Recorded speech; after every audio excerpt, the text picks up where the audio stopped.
Chapter 5-6. 1104 Pre-Age. A ripple travels across all of time and space. It travels as a wave would in a pond of normal water. The tiny creatures that live in this pond barely notice its passage. It doesn't affect them that they would notice. It doesn't change their daily pond life. Yet their life is irrevocably changed by the ripple. Time, space, both are torn asunder, cast into the ever-unfolding multiverse. Namek, age 772. The sky is still green, the water is still green. Yet, the grass is blue, and the bright stars above yellow. There are people milling above, tending to plants, their villages, their people. Across the planet, an idyllic peace practically fills the air. There is peace in all things in this age for the Namekians. It has been 511 galactic years since the storms ravaged Namek and the Great Drought. With a gasp, the eldest of them all snaps awake.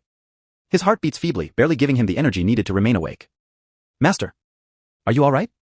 What troubles you? A tall, lone Namekian asks from his side. There is silence for a time before he finally speaks. I do not know, Nail. I sensed a great shift. I sensed danger. Danger, Master? Nail asks. Yes. There is much danger. He speaks softly, barely aware. Master? Nail asks as he comes closer. He waits patiently for a moment before bowing his head and heading to the large open door to the building. Dend. He calls. Nail? What is it? What's wrong? He calls back from where he is meditating on the edge of the towering platform. Lord Guru has passed, Dend. I need you to inform the villages. He informs the younger Namekian. Dend openly weeps at the passing of their great leader, unknowing that a line of fate has been cut. One of many left to be cut if this universe is to exist. Earth, age 749. A young blue-haired girl follows a path laid out by the device in her hands. It leads her to an abandoned house in the woods, decrepit and broken. Beneath the floorboards, she finds a shiny golden ball about the size of her palm. 4 red stars stare back at her as she smiles at her own reflection. For months later, the sky darkens the world over. A monumental dragon appears, twisting around and within itself. The young girl stands before it, cowed but confident. Mighty Shinran. I wish to know who my perfect boyfriend is. She yells to the dragon, her fondest wish soon to be granted. Your wish is granted. He rumbles, his eyes aglow. The young girl falls to her knees, memories and knowledge pouring into her mind. She sees a shorter man with tall, spiky black hair. His haughty appearance appeals to her, as does the dignified power his appearance exemplifies. A name resounds within her mind, a name belonging to a man that would remain forever out of her reach. Vegeta? She whispers as she climbs back onto her motorcycle. Earth, age 750. Master Jackie Chun stands victorious at the 21st World Martial Arts Tournament. His unknowing young student, Krillin, is filled with a fire to one day win. Earth, age 753. Tien Shinhan defeats Krillin in the final rounds of the 22nd World Martial Arts Tournament. Master Roshi stands proud, seeing his greatest student yet come so far. Next year, Krillin. Next year, you've got it. Oh ho ho ho. He had said, not knowing there would be no victory to come, only loss. Unbeknownst to them, a great evil is rising once more. There was time left for celebration, but not long. It mattered little, for their fight had already been lost. I wish for my youth to be restored, Shinran. A very tall, older Namekian yells as the sky darkens once more. Your wish is granted. Shinran answers as a line of fate is rebuilt, cast aside, and then twisted. A year of terror passes, with the greatest fighters the world over being hunted down and killed. Earth, age 755. A crowd roars, surrounding the ring at the first World Remembrance Martial Arts Tournament. The semifinals are about to begin, and the crowd hushes as the announcer enters the stage. Today, ladies and gentlemen, we gather for a day of remembrance. 1 year ago today, the world saw the end of a great evil, and today we mourn and celebrate. Let me first welcome our guest speaker, who wishes to share a word with you all. With that, let me welcome King Furry. He calls into the microphone, stepping off to the side as King Furry enters into the ring. Hello, my friends. I stand before you, a humbled king. 1 year ago today, the world was held hostage by a being of great evil. Many died in his terrible quest for world domination. Many of the world's greatest fighters tried and failed to stop him. I am here today, on the first day of remembrance, to share a story with you all. So please, settle down and listen to the greatest story ever told of the greatest heroes Earth will ever know. 1 year before. The world is in ruins, cities torn apart at their base. Millions are dead, millions more injured. The great demon King Piccolo stands undefeated, perhaps undefeatable. He lands lightly in the overhead entrance to his tower. He holds in his hand a partially crushed radar that dings now and then. On its face, it shows 7 blips all around each other. Today is the day I make my wish for immortality. Then this world will remain within my power for eternity. He thinks as he sets the final Dragonball on a pedestal with the rest. He begins to speak, to call forth Shinran when an explosion rings out at the front entrance of his tower. He grunts then hits several buttons on the pedestal. A dome covers it and it sinks into the ground for safekeeping. The radar sits within them as another line of fate snaps. He makes his way to his throne, sitting himself down lazily, waiting for his would-be assassins. 3 men burst through the door, each ready for the fight of their lives. Ah yes. I knew you 3 would return one day. Tell me, Krillin, Roshi, Tien, do you think things will have changed? Will I kill one of your friends again today, or will I simply finish you off? He chuckles, still seated on his throne. You bastard. yells Steen. The death of Kaioshin weighs heavily on his heart. His missing arm means nothing compared to that. Don't let him get to you, Tien, Master Roshi says as he removes his jacket. He dies today, so ignore his words. They are meaningless. What's this? Bravado from you, Roshi? I never thought I would see the day. Piccolo says as he finally rises from his throne. I tire of you. I shall end your lives today and be done with it. Any final words? Master Roshi shouts, his form tripling in mass.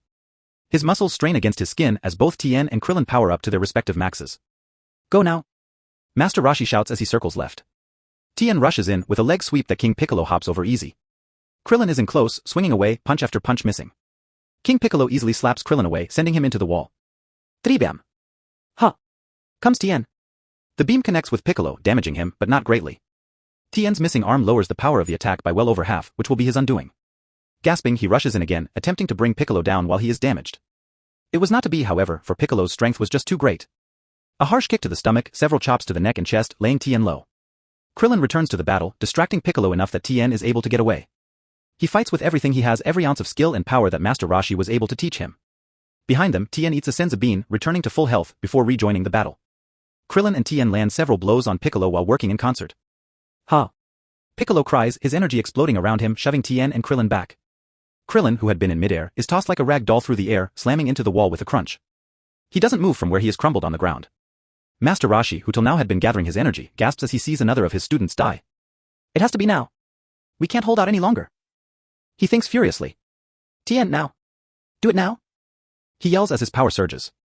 Tien manages to make it to his feet, grasping a capsule in his hand. He clicks it and tosses it to the side while charging every last bit of energy he has into his hand.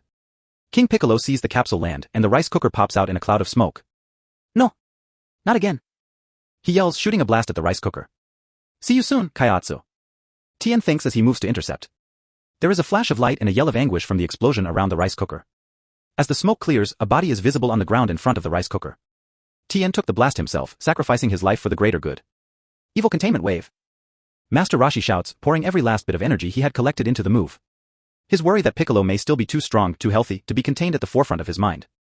The beam connects, absorbing Piccolo before he can even react to the turn of events.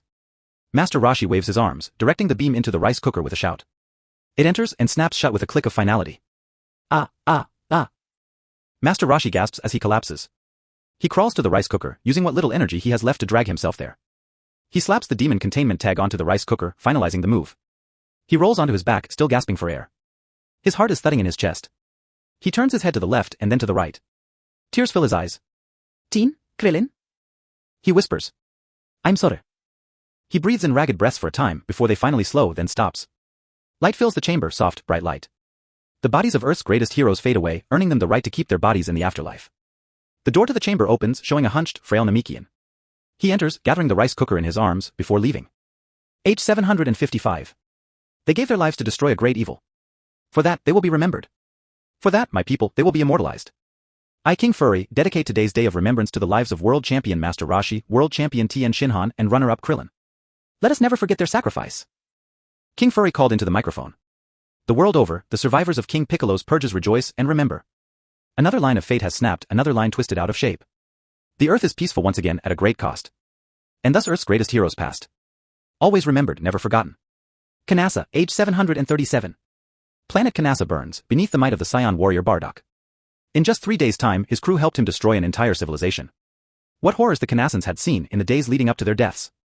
With no spacefaring vehicles, there was to be no escape for their people. They stood stoic as death came from the stars. A failed gambit, another line of fate snapped, and a missed attack changed the universe. Bardock would never know how close he came to damning the Scions. Plant, 238 pre-age. There is a momentous twisting of the fabric of time and space as every line of fate is twisted into place. The universe is irrevocably changed as Chilled lands. There is no Bardock to confront him, no Bardock to change the future. No warning from Chilled to his family, no fear of a Super Scion to be carried on for generations. 1,000 years from now, born of a single change, the universe would shudder. Unknown age? Lord Beerus. Lord Beerus! Shouts a tiny fish in a tiny bowl of water. His container floats in the air, hovering over the sleeping form of Lord Beerus, god of destruction. His little cries continue for a time, getting more urgent as time passes. Lord Beerus, please. You must wake. I have had a vision. He shouts again for what seems to have been the millionth time. There comes a grunt from below, Beerus' eyes opening slightly. What is it, fish? Can't you see I'm sleeping? I'm sorry, my lord. I had a vision and must tell you. The little thing shouts excitedly. Lord Beerus rolls over slightly, looking up at the oracle fish. Go ahead then. He is coming. The oracle fish shouts. Beerus sighs before asking who is coming. Oh. I don't know. The little fish says lamely. But he is definitely coming. Lord Beerus huffs, rolling back over. His long tail curls around him as he stretches back out. I'm going back to sleep. Hopefully, you have more information when I wake up. He says soon after beginning to snore. The oracle fish frowns, then floats off. I hope so too. Part 1, a lesson well learned. I was still trying to wrap my head around the special move creation menu when there was a knock at my front door. Thankfully I had already gotten dressed, so didn't need to keep Luxa waiting, who I was able to sense standing on the other side of the door. Come in. I called from where I was sitting on the edge of my bed. Luxa came in, closing the door behind him, with a pretty serious look on his face. He listened to everyone talking in the living room for a moment before he finally turned to me. Hey Kal-El, quick question for you. When I was watching everyone fight earlier, I noticed something odd. Maybe you could explain it? He asked, staring at me intently. Gamer's mind activate. I'd definitely be sweating bullets right now. Even with the gamer's mind, I could feel panic welling up in me. What could he have noticed? Did he know I was sensing everyone's power level? I quickly nodded at him so he wouldn't sense my inner turmoil. During your fight with Messina, and then again with Bara, my scouter was acting a little weird. Instead of it showing your power level at 450 like you had shown us yesterday, it was showing you at almost 700. Care to explain? He asked, looking deadly serious. Fuck me. Part 2-0. That makes a lot of sense, actually. A year had passed at the academy. Kal-El was working hard, striving to be the best he could. He knew of the dangers in this world, knew of the true horrors that were out there. He never stopped training, never stopped studying. He had quickly figured out how to train his stats, though was having abysmal luck at finding a fix for charisma. Fuck. I sound like a jackass. He had screamed, upon hearing a recording of himself speaking. Yes, Kal-El, that's right. Charisma affects how others perceive you, and with a 2, you're a jackass. It was a harsh reality to learn that your stats actually have effects in the world. While you may think you sound suave, convincing, or smart, with absolutely no charisma, it'll never show through.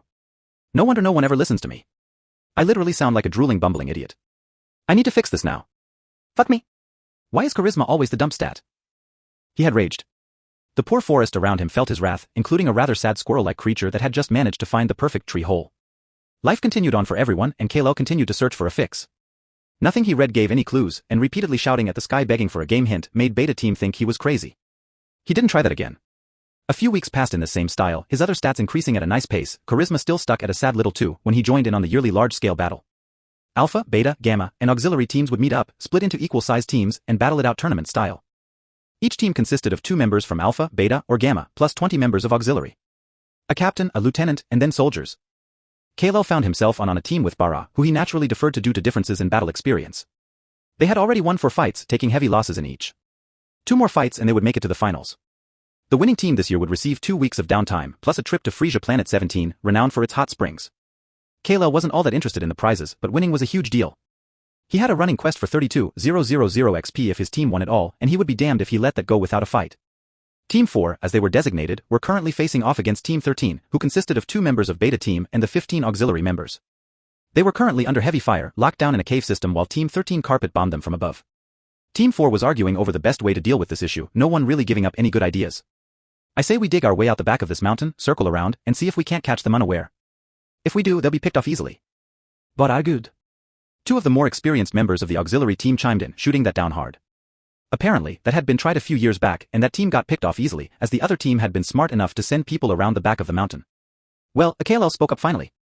What if use a combined beam attack from the weaker members to smash a hole through to the top as a diversion? As Team 13 concentrates fire on that area, expecting us to come rushing out, we rush out the entrance we entered through? There was silence in the cave for a moment as everyone considered that option. Alright, yeah. That's a good idea actually, said Bara. Bing. You have gained +1 charisma for finally convincing someone to follow your lead. Kal-El stared at the pop-up in horror and rage for a moment.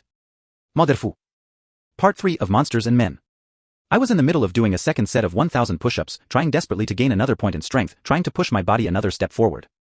I could feel the deep strain in my muscles, the ache that had been there for weeks. At 10 years old, I was in better shape than most scions a decade older than me. In some ways, I'd say I was stronger than most scions twice my age as well. For some reason, though, I couldn't push past 49 strength. No matter how much weight I pushed, pulled, or lifted, it made absolutely no difference. My muscles would tear, ache, and then heal, all for nothing. I finished out the 1,000 and then began doing wind sprints from one end of the concourse to the other. My endurance was at 47 and I could almost feel it slowly growing. There didn't seem to be any issues there, at least. Unless it too sticks at 49. Damn it all. I thought as I flipped off a wall, sprinting back the way I came. It slammed into me like a wall, smashing me bodily into the ground. The feeling of oppression was unlike anything I had ever felt before. I couldn't move my body even to crawl. I managed to turn my head, trying to seek out the source of this horrible power level when I saw it in the distance. The KS-class destroyer ship, Fria's personal ship, was crossing the horizon in the distance. It was heading towards the main port in the city as expected. Jesus Christ. His power is unfathomable. I thought as I started flaring my own power. I managed to get onto my hands and knees and then stand fully. I lifted off, wobbling in the air before I was able to finally right myself and head in the direction of the port. It was a quick flight at my current speed, so it took me barely any time at all. I could feel the power practically rolling off of Fria in waves, each one crashing into me. I landed on the top of a building not far from the port and simply watched, waiting. A half hour passed before a door on the ship began opening, lowering a ramp. He stepped out, short stature, smooth-skinned. Compared to his power level, he looked practically harmless. I quickly observed him, which was the entire reason I had come here. Name Fria. Title Emperor. Race Frost Demon. Age 43 years. Status Alive. HP 6,854,500. LVL? Power level 132,670,000. Fria is the current ruler of the Ice Empire. Considered a tyrant, he is feared universe-wide for his power and cruelty. Willing to kill anyone at a single slight, both existent and perceived, it is thought best not to interact with him at all. He rarely leaves his palace, but when he does, there is generally hell to pay. I have a very long way to go.